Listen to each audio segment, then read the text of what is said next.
श्री शिवाय नमस्तुभ्यम। दोस्तों, आज हम आपके लिए फिर से सफ़ेद आंकड़े के बारे में एक नई जानकारी लेके आए हैं, जो कि आप लोग कमेंट में पूछते रहते हैं कि दीदी क्या हम सफ़ेद आंकड़े की जड़ कमर पर बांधने के बाद मांसाहार ले सकते हैं, चिकन खा सकते हैं या फिर किसी भी प्रकार का हम नशा कर सकते हैं या नहीं। तो इस तरीके के आपके प्रश्न होते हैं, तो मैंने सोचा क्यों ना आपके सारे कन्फ्यूजन दूर कर देते हैं। ये सफ़ेद आंकड़े की जड़ ऐसी उपाय है संतान प्राप्ति के लिए कि जिनको 30 साल शादी के हो गए हैं, 25 साल 20 साल, उनको अगर संतान नहीं हो रही है तो उनकी भी संतान हुई है। इसका बहुत सारे पत्र भी आते हैं कथा में। तो ये ऐसे वैसे उपाय नहीं है। अगर आप नियम के साथ भरोसे करके ये उपाय कर लेते हैं तो आपकी भी गोद में संतान होगी, जो कि आपको डॉक्टर मना भी कर दिए हैं कि आपको संतान नहीं होगा, कोई चांस नहीं है आपको संतान होने की, तो भी आपको संतान होगी अगर आप विश्वास करके ये उपाय करते हैं तो चलिए हम सबसे पहला जो आपका कन्फ्यूजन है वो दूर करते हैं कि सफ़ेद आंकड़ा बोलते किसे हैं, सफ़ेद आंकड़ा कहते किसे हैं। तो आप इसे मदार का पेड़ कहिए या आँख का कहिए या अकवन का कहिए या आंकड़े का कहिए, चारों नाम सफ़ेद आंकड़े का पेड़ का ही नाम है। तो आपके इधर जिस भाषा में इसे बुलाया जाता है बस आप पहचान लीजिएगा कि ये सफ़ेद आंकड़े का पेड़ है। इसमें दो तरह के पेड़ आते हैं, एक हल्का बैगनी कलर का इसमें पुष्प आते हैं हल्का पिंक पर, और एक सफ़ेद। तो आपको सफ़ेद आंकड़े की जड़ ले लेनी है, जो कि आप देख रहे हैं कैमरे में, हम आपको दिखा रहे हैं। बस आपको यही पेड़ का जड़ लेना है जिसमें सफ़ेद उजला कलर का फूल आता हो। तो आपको इसमें से 1 इंच के करीब जड़ ले लेनी है, जैसा कि आप वीडियो में देख रहे हैं। तो आपको सिर्फ आधे इंच या फिर 1 इंच का जड़ ले लेनी है। और आपको दूसरा जो सामग्रियाँ चाहिए वो लाल धागा और एक पीपल के पत्ता। तो इन तीनों सामग्रियों को आपको लेकर शिव मंदिर जाना है। लेकिन जब भी आप जड़ लाने जाइएगा तो पति पत्नी दोनों साथ में जाइएगा, किसी से मंगवाना नहीं है। घर में स्टाफ हो नौकर हो उससे नहीं, आप खुद दोनों पति पत्नी जाइए। मासिक धर्म के 7वें दिन शुद्ध होने के बाद आप दोनों जाइए, जड़ को ले आइए और शिव मंदिर में जाइए। शिव मंदिर में आप अभिषेक पूजन कर लीजिए, जल वगैरह चढ़ा दीजिए, चंदन नंदन लगाते हैं। सुबह जिस तरह के आप पूजन करते उस तरीके से आप शंकर जी के पूजन कर लीजिए। उसके बाद आप जो सफ़ेद आंकड़े के जड़ ले गए हैं उसे 21 बार शिवलिंग के ऊपर से आपको घुमानी है, तुमरुका जी का नाम लेते हुए। तो तुमरुका जी का नाम लेते हुए 21 बार आपको घुमानी है। अपना नाम, गोत्र और पति का नाम बोल देना है और जड़ को लाल धागे में बांध लेनी है। यहाँ पे आपके कन्फ्यूजन रहती है कि कहीं लाल धागे में हम बांधेंगे जड़ को तो कहीं जड़ खुलकर गिर ना जाए, लेकिन ऐसा नहीं होता है। जो आप रेशम वाले धागे ले जाते हैं उससे अगर आप बांधेंगे या फिर मोली ले जाते हैं उससे बांधेंगे तो जड़ टस से मस नहीं होती है। इसमें आपको लाल कपड़े की ज़रूरत नहीं है, सिर्फ और सिर्फ आप लाल धागे में जड़ को बांध लीजिएगा और मंदिर में ही कमर में बांध लीजिएगा, नंदी का दर्शन करते हुए, शिवलिंग का दर्शन करते हुए। और एक जो पीपल के पत्ते ले गए हैं आप, उसको आप शिवलिंग पर अवधूतेश्वर महादेव का नाम लेते हुए समर्पित कीजिएगा और बाबा से विनती करिएगा कि बाबा मेरी गोद आज भी सुनी है, सबकी आप कामना पूर्ण करते हैं, सबको आप संतान देते हैं, मुझे भी संतान दीजिए। आपकी शरण में आए हैं। सब लोग बहुत ही ऐसे आड़ा टेढ़ा बोलते हैं जो कि मुझे बहुत तकलीफ़ पहुंचाती है।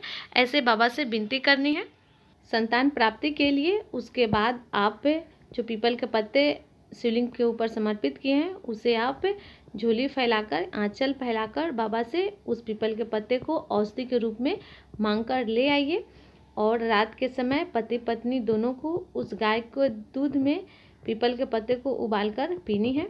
तो यहाँ पे आपको बता देते हैं कि पीपल के पत्ते आपको प्रतिदिन समर्पित करना है शिवलिंग पर। एक नियम बना लीजिए कि 3 महीने तक हम शिव मंदिर जाएंगे, 3 महीने या फिर 6 महीने, जब तक आपकी गोद नहीं भरती है, सुनी गोद अगर पूरा नहीं होती है तब तक आप मंदिर जाते रहिए। बाबा का चौखट द्वार मत छोड़िएगा। ये उपाय अचूक उपाय है, भले आपको बाबा थोड़ा देर कर दे देने में, लेकिन देंगे ज़रूर। विश्वास रखिएगा, विश्वास करके ये नियम कीजिएगा, ये उपाय कीजिएगा। तो यहाँ पे आपको बता देते हैं कि जो पीपल के पत्ते आप ले गए हैं उसे आपको गाय के दूध में उबालनी है। गाय के दूध में आपको उबालनी है।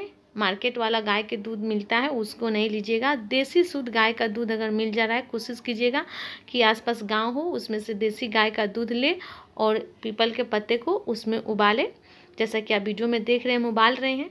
उबालिए कम से कम 5 मिनट तक, ताकि इसका जो भी रस तत्व है वो दूध में अच्छे से उबल जाए, इसका कलर थोड़ा सा चेंज हो जाए पीपल के पत्ते का। तो इसे निकाल लीजिए और आप इस पीपल के पत्ते को कहीं फेंकिए नहीं, रात के समय रख दीजिए। सुबह में इसे किसी नदी या तालाब में ठंडा कर दीजिएगा या फिर मिट्टी में दबा दीजिएगा। तो हम अभी रख देते हैं, सुबह हम इसे क्या करते हैं वो भी आपको वीडियो में आगे दिखाने वाले हैं। तो इस पीपल के पत्ते को तो हम फिलहाल रख दिए हैं और इस दूध को हम 2 गिलास में ट्रांसफ़र कर लेते हैं। पति पत्नी दोनों को पीना रहता है। तो अगर आपको पति को दूध नहीं पसंद है दोनों में से, या फिर पत्नी को नहीं पसंद है, तो इसमें से एक ना एक घूंट जरूर पीना है। इस बात का आप ध्यान रखिएगा, इस नियम को आप जरूर फॉलो करिएगा। रात के समय दोनों पति पत्नी को इस दूध में से पीना है। तो ये हो गए दूध वाले कन्फ्यूजन दूर कि कैसे आपको पीना है। अब आगे जो इस पीपल के पत्ते को है आपको हम विसर्जित करके दिखाते हैं। अगर आपके आसपास तालाब है तो उसमें ठंडा कर दीजिए, नहीं तो आप इसे मिट्टी में ही दबा दीजिएगा। तो यहाँ पे हम मिट्टी में ही दबा देते हैं, अपने बगीचे में किसी भी पेड़ के नीचे आप इसे दबा दीजिए जैसा कि हम दबा रहे हैं। तो इस तरीके से आपको पत्ते को कहीं भी फेंकना नहीं है, इस बात का आप थोड़ा सा ध्यान रख लीजिएगा। इस पर किसी प्रकार की गंदगी वगैरह नहीं पड़नी चाहिए, क्योंकि ये शिवलिंग के ऊपर समर्पित किए हैं तो ये साधारण पत्ता नहीं है। तो यहाँ पे इसको आप अच्छे से ठंडा कर दीजिए। ये तो होगा पीपल के पत्ते वाले उपाय। पीपल के पत्ते आपको रोज़ समर्पित करने हैं, रोज़ शिवालय जाने हैं, रोज़ समर्पित करने हैं अद्वितेश्वर महादेव के नाम से, और रोज़ ले आकर रात के समय रोज़ पति पत्नी को पीना है, दोनों को। ऐसा नहीं कि एक कहीं बाहर चले गए तो उनके हिस्से का हम पी लिए, नहीं, ऐसा नहीं, पति पत्नी दोनों को पीना है। तो इस नियम को भी आप अच्छे से फॉलो कीजिएगा। और आगे जो हम बता देते हैं कि कई लोग कहते हैं कि हम कहीं जा रहे हैं 1 सप्ताह के लिए, 8-10 दिन के लिए, तो हम क्या करें। तो अगर आप जान रहे कि हम 1 सप्ताह के लिए जा रहे हैं, नहीं कर पाएंगे, ये उपाय बहुत ज़रूरी है, तो आप एक दिन 5 दिन के लिए जा रहे हैं या फिर 7 दिन के लिए, तो उतने पत्ते आप बाबा को समर्पित कर दीजिए। और आप जहाँ जाइए वहाँ पे आपको गाय के दूध में इसी तरीके से आपको उबाल कर पी लेनी है। लेकिन पता आप साथ जाइए, लेकिन ये 3 महीना या फिर 6 महीना आपको ये नियम कंटिन्यू करना है, तोड़ना नहीं है। कमर में जड़ आपको एक बार जो बांध लीजिएगा वो बंधे रहना है। मासिक धर्म के बाद बार बार उसे नहीं खोलना है, इस बात का भी आप ध्यान रखिएगा। तो यहाँ पे देखिए लाल धागे में हम जड़ को बांध कर दिखाए हैं, इस तरीके से आपको बांध लेनी है। उसके बाद आपको कमर में बांध लेनी है। और जो आपके प्रश्न थे आज जो वीडियो में आप लोगों को हम बताने वाले हैं कि क्या हम, ये तो हो गए उपाय करने के बाद, क्या हम खान पान में चिकन, मांसाहार, दारू, ये सब जो नशा होता है, खान पान होते हैं मांसाहार, वो कर सकते हैं? नहीं। तो हम आपको बताते हैं, आप मांसाहार का सेवन जितने दिन आप ये उपाय कर रहे हैं तो नहीं कीजिएगा, क्योंकि आंकड़े का जो पेड़ का जड़ होता है वो गणेश जी का स्वरूप माना जाता है। ऐसा कहा जाता है कि इस जड़ में गणेश जी निवास करते हैं। तो वैसे तो आपने कमर पर जो जड़ बांधे हैं वो साधारण नहीं है। और दूसरा कि आप पीपल के पत्ते आप प्रतिदिन शिवलिंग के ऊपर समर्पित करेंगे और प्रतिदिन ले आकर आप गाय के दूध में उबालकर औषधि के रूप में लेंगे, तो ये भी कोई साधारण नहीं है। तो इसलिए आप जितने दिन ये उपाय कर रहे हैं उस दिन आप पूरे नियम के साथ कीजिए, मन से कीजिए, विश्वास रख के कीजिए।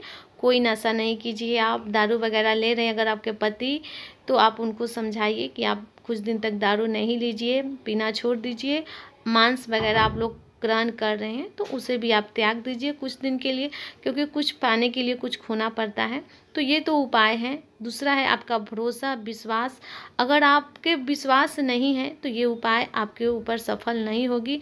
अगर आप विश्वास करके ये उपाय कर रहे हैं तो आपको डॉक्टर मना कर दिए हैं कि अगर आपको संतान नहीं होगी किसी भी हाल में तो भी आपको महादेव संतान देंगे, अगर विश्वास करके आप ये उपाय कर रहे हैं। तो मैं आपको उपाय बता रही हूँ, नियम बता रही हूँ, आपको इसमें करनी है जो सबसे मेन है काम, वो आपकी विश्वास है। विश्वास अगर है तो ये उपाय है, विश्वास नहीं है तो कुछ नहीं है, एक पेड़ का जड़ है।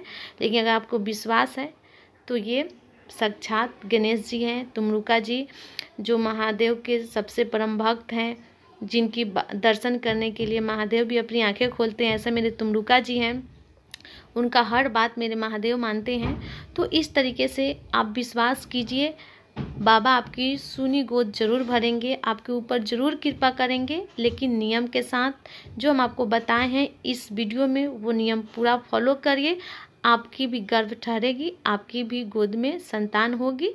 फिर से कहेंगे, विश्वास करके ये उपाय कीजिएगा। तो अगर आपको इस उपाय से जुड़ी किसी भी प्रकार के प्रश्न आपके मन में चल रहे हैं, अगर आपको कहीं कन्फ्यूजन है, कहीं डाउट है, तो आप हमसे कमेंट में पूछ लीजिएगा।